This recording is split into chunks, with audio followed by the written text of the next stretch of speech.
Mind P for you channel में आपका स्वागत है। आज एक और नए वीडियो लेके आपके समक्ष प्रस्तुत हुआ हूँ।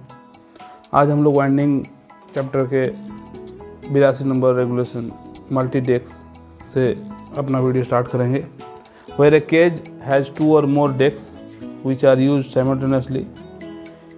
Each floor at a landing shall be connected by an effective signaling device with the main floor of the landing, and only the banksman or onsetter or any official, as the case may be, at such main floor shall be give the action signal after he has satisfied himself that all cage gates are closed. ठीक है, तो अगर multi deck use होता है उस case में only the banksman onsetter और an official as the case में भी एट सच मेन फ्लोर में जो रहेगा वो एक्शन सिग्नल देगा ताकि कोई तरह का कन्फ्यूजन ना रहे। वो कब देगा? जब केज गेट्स जो है क्लोज हो गया तब। वाइंडिंग ऑफ मटेरियल, अभी हम लोग मैन वाइंडिंग इसका आगे वीडियो में पढ़े थे। अभी winding of material, each cage use for raising और lowering of tops shall be provided क्या कैचेस दिया रहेगा और effective contributions to prevent tops falling out and the cage shall not be set in motion unless the catches और other effective contributions are in position. जब तक catches जो है on position में ना रहे तब तक हम लोग केज को अप या डाउन नहीं करेंगे, रेज और लोअरिंग नहीं करेंगे।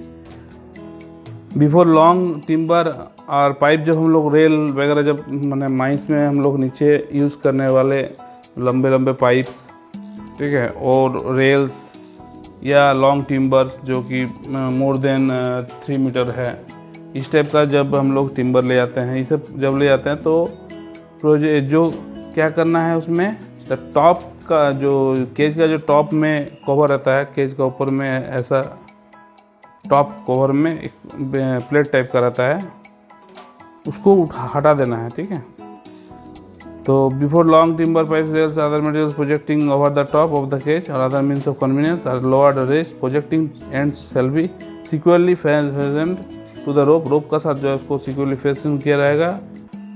रोप का साथ रहे, चेन का साथ रहे या बो का साथ रहे। ठीक है, वाइंडिंग इन सिंकिंग शाफ्ट में वाइंडिंग के लिए कुछ स्पेशल प्रोविजंस है जो कि नॉर्मल जो वाइंडिंग है उससे थोड़ा डिफर करता है। इसमें क्या है, at every shaft in the course of being sunk where a winding engine is used the provision of sub regulation 2 of sub regulation 11 shall apply if the shaft exceeds 45 metre in depth से 45 metre से ज़्यादा अगर होता है, there shall be provided for each bucket और other means of convenience a detaching hook. वहाँ detaching hook हम लोग प्रोवाइड करेंगे। Between the centre of the hole for attaching the detaching hook to the rope shackle and detaching bell और plate when the bucket or other means of convenience is at the top landing, there shall be a clear overrun space not less than 3.6 metre. 3.6 metre का overrun space रहेगा। where the shaft exceeds 150 metre in depth, क्या रहेगा उस case में, a bucket और other means of convenience when used for lowering and raising persons shall be provided with sufficient cover overhead for protection from things falling down the shaft. उस case में जो cage रहेगा उसमें या bucket जो भी है उसमें जो है ऊपर में टॉप कवरिंग रहेगा। There shall be provided for each bucket और other means of convenience a sufficient number of guides which shall be kept extended to within 22.5 meters of the shaft bottom, जो कि 22.5 meter of the shaft bottom के अंदर में जो है extended किया हुआ रहेगा at all time when sinking is in progress, जब सिंकिंग चल रहा है। Provided that regional inspector may by an order in writing require the guides to be provided in a shaft less than 150 metre in depth. 150 metre depth से कम हो उस case में भी जो है गाइड्स का रिक्वायरमेंट दे सकता है अगर रीजनल इंस्पेक्टर ऑफ माइंस को ऐसा लगे तो। 2 separate means of interchanging distinct and definite signals between the bottom and the top of the shaft. Effective means for transmitting such signals from top of the shaft to the winding engine man.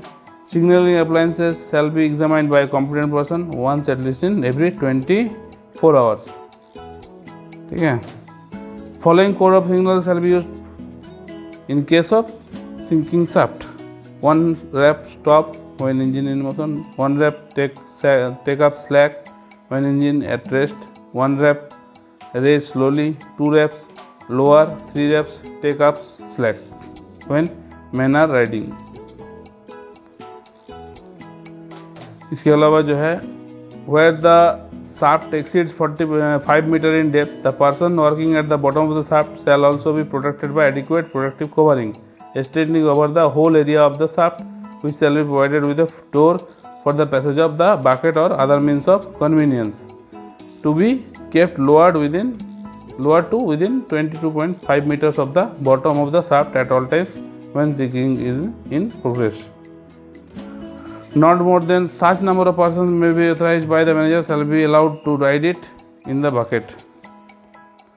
और important points है while persons are at work, जब persons जो है काम में रहेगा, any scaffold or platform in the shaft following precautions जो है shall be strictly observe. 1 number scaffold or platform shall be secure to the sides of the shaft in order to prevent it from swinging से बचाने के लिए क्या किया जाएगा, secure to the sides of the shaft का side से वो साइड के साथ वो सब सिक्योरली फैसन रहेगा, ठीक है। The opening of the passage for the bucket or other means of convenience shall be so protected as effectively to prevent anything falling through it. अब है वाइंडिंग रोप्स जो हम लोग यूज़ करेंगे वाइंडिंग के लिए। तो no rope bar link chain or other attachment to the cage और other means of convenience shall be used unless it is of good quality, अच्छा क्वालिटी का रहे, and manufacture and is free from any visible defect and is of adequate calculated strength, adequate strength का हो, except in sinking shaft less than 30 meter depth. Every winding rope shall be made of cold drawn steel wire, ये जो है word तो याद रखना है, cold drawn steel wire से बना हुआ रहेगा। And the gauge of the wires used in the construction of such rope shall be suited to diameter of the drum, pulleys or ships of the driving winding installations. In any shaft, including shaft in course of being sunk, where persons are lowered or raised, where guides are not provided, no rope other than a rope of non-spinning type shall be used. Non-spinning type जो है use होगा वहाँ पर। No rope which has been spliced shall be used for winding purposes. जो इसको splicing कर चुके हैं उसको हम लोग यूज़ नहीं करेंगे वाइंडिंग पर्पज में। तो subject to such exemption as the may be granted by the CIM in writing and any other condition is as he may specify therein. No rope breaking the breaking load of the which at any one point therein is less than 10 times the maximum static load. Maximum static load से क्या होगा, जो maximum static load होगा 10 times उससे माने actually जो रोप होगा उसका जो ब्रेकिंग लोड होगा कोई भी एक पॉइंट में is less than 10 times the maximum static load on it when the cage और other means of convenience attached to it to the end of the rope is at the lowest working point shall be used. तो जिसका breaking load जो है maximum static load का 10 time से ज़्यादा होगा उसी को हम लोग यूज़ करेंगे, उससे कम अगर हो तो उसको हम लोग यूज़ नहीं करेंगे। That means the factor of safety for the rope is 10। Factor of safety मतलब जो हमारा उसमें हम ब्रेकिंग लोड है और जो उसका मैक्सिमम स्टैटिक लोड है वो उसमें वो जो है 10 टाइम्स रहेगा। 10 times the maximum static load का जो है 10 टाइम्स रहेगा ब्रेकिंग लोड, उसी को हम उसी रोप को यूज़ करेंगे। अगर हमारा breaking load static load 1 ton है तो हम जो है ब्रेकिंग लोड कितना करेंगे, जिसका 10 टन रहेगा ब्रेकिंग लोड उसको ही यूज़ करेंगे हम लोग। At every mine where a shaft is used for lowering or raising person at least 1 spare winding rope suitable for use in such shaft shall be kept in store. 1 जो है 1 spare winding रोप जो है उसको ready रखना है। If in the case of A rope a test certificate as to the amount of its breaking load is not available, it shall not be used unless a portion thereof not less than 3 meter in length has been cut off from the end of the rope attached to the couple and tested in a laboratory. इसको laboratory test किया जाएगा, कितना metre का रोप length लेना है, 3 metre testing के लिए लेना है, नॉट लेस देन 3 मीटर, तो 3 मीटर से ज़्यादा लेना है, 4 मीटर फॉर से या 3.5 metre. No winding rope which has been in use for more than 3.5 years shall be used for winding. तो अगर ऐसा रहे कि उस रोप का एज जो है 3.5 साल से ज़्यादा हो गया तब भी हम उसको जो है यूज़ नहीं करेंगे। If regional inspector is of the opinion that any rope has become unsafe or for use in a shaft before the expiry of the period of the 3.5 years, he may by order writing prohibit the use. तो ये always जो है उसका पास super power रहता है कि अगर कोई कारण से ऐसा लगे कि 3.5 साल से पहले ही वो ख़राब हो गया ड्यू टू सेवरल रीजन्स में भी, वाटर क्वालिटीज़, जो शाफ्ट में हम लोग का वाटर गिर रहा है वो एसिडिक टाइप है, तो उससे क्या होता है उसका जो इरोसन है, वो जो डेटोरिएशन है या जो वेयर एंड टियर है वो बढ़ जाता है, रेट बढ़ जाता है। तो पहले भी हो सकता है वो हमको चेंज करने के लिए बोल सके। No mode of type of capping shall be used which fails to withstand a load of at least 10 times the maximum static load। तो जो रोप कैपल होगा उसका भी जो है फर्स्ट ऑफ सेफ्टी कितना रहेगा, 10 रहेगा। No band back wire type capel shall be used with winding rope. Where white metal is used for capping the of ropes, the tapered portion of the socket shall be not be less than 6.5 times the diameter of the rope for the size of up to 26 millimeter and 7 1/3 times in case of ropes of diameter higher than 26 mm. If white metal is used in the capping of the ropes, its melting point shall not exceed 300 degree से ज़्यादा इसका melting point नहीं होना चाहिए, and temperature when poured shall not exceed, जब उसको ढाला जाएगा तो 363 डिग्री से ज़्यादा एक्सीड ना करे।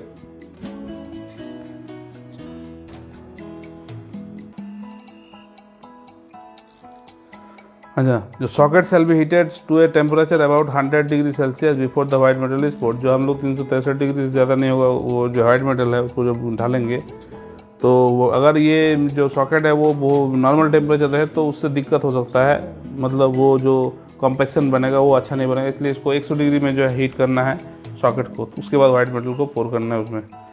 Every rope shall be recapped once at least in every 6 month. जो रिकैपिंग जो है हर 6 महीना में करना है। If necessary at shorter intervals also after every over winding अगर हो गया तब जितनी बार ओवर वाइंडिंग होगा उस हर बार हमको जो है रिकैपिंग करना है। बिफोर एवरी रिकैपिंग और length including the capping at least 2 metre shall be cut off the rope and every piece of rope so cut off shall be opened and its internal condition examined। 2 metre के आसपास जो है including the capping portion काटा जाता है, उसको जो है टेस्ट किया जाता है क्या कंडीशन है। रिकैपिंग का हम लोग 2 मीटर काट के उसको अंदर इंटरनल जो फिजिकल वेरिफिकेशन करते हैं, फिजिकल इंटरनल कंडीशन देखते हैं फिजिकली कि क्या कंडीशन है नहीं है, ठीक है। तो उससे हम लोग अंदाज़ा लगा सकते हैं कि हम लोग 6 महीना इंटरवल में जो हम रिकैपिंग कर रहे हैं इज इट सेफ और नॉट। इसके लिए suspension gear 86 number regulation suspension gear.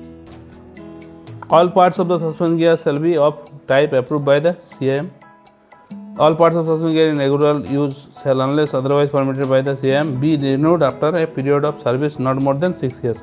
6 years के बाद जो है सस्पेंशन गियर को हम लोग जो है रिन्यू करेंगे and at shorter intervals if necessary. The factor of safety not less than 10 for components of the suspension gears and threaded joints shall be avoided.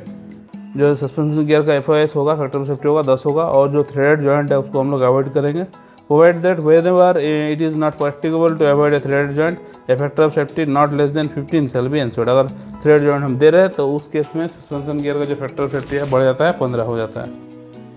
All the cage chains in general use, all the other parts of suspension gear between the rope and the cage and other means of convenience including the detaching hook shall be taken apart, cleaned and carefully examined as to wear and tear and for rust and cracks once at least in every 6 month। हर 6 महीनों में इसको हमको करना है। Providing further that detaching hooks used in sinking shaft shall be taken apart, cleaned, examined once at least in every week and shear pin replaced by a new one every time such examination is carried out। तब हर week जो है shear pin को हम लोग change करेंगे अगर वो हम लोग sinking shaft में यूज़ कर रहे हैं।